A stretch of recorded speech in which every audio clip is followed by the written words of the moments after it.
नमस्कार प्रणाम। हम हैं सिंगर गायत्री यादव। दिलीप पैनाली जी के एक ठे गीत बाटे जना में कि वो अपन मेहरारू के खूब बड़ाई कर रहल बाने। करिए भी कैसे ना, आजकल अगर बड़ाई ना करिए तो खाना भी ना नसीब होई। अगर अच्छा लगी तो आप लोग भी लाइक और शेयर जरूर करब और कमेंट करके ज़रूर बताएं कि कैसा लागल हवे। हमार धनिया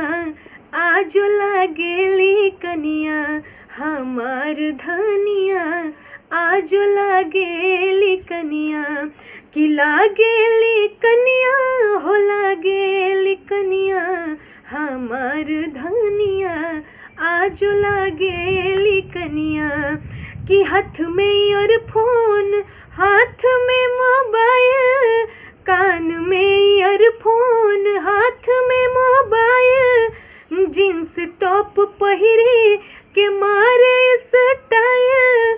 कि सोनवा के आगे हो सोनवा के आगे भवत नाही चनिया, हमार धनिया आज लागेली कनिया, हमार धनिया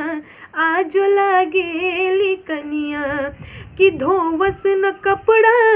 बनावस न खाना, देसी पसंद ना विदेशी सुनस गाना, कि धोवस ना कपड़ा बनावस ना खाना, देसी पसंद ना विदेशी सुनस गाना, कि बोतले के पियली हो बोतले के पियली रोज रोज पनिया, हमार धनिया आज लागेली कनिया, हमार धनिया आज लागेली कनिया, कि गाँव निक लागे ना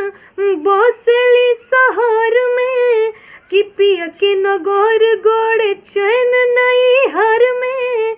कि गाँव निक लागे नाही बसली शहर में, पिया के नगर गोड़े चैन नहीं हर में, कि पैनलियो बदल गईल सोरयानिया हो, हमार धनिया आज लागेली कनिया, हमार धनिया आज लागेली कनिया, कि लागेली कनिया हो लागेली कनिया, हमार धनिया आज लागेली कनिया, हमार धनिया आज लागे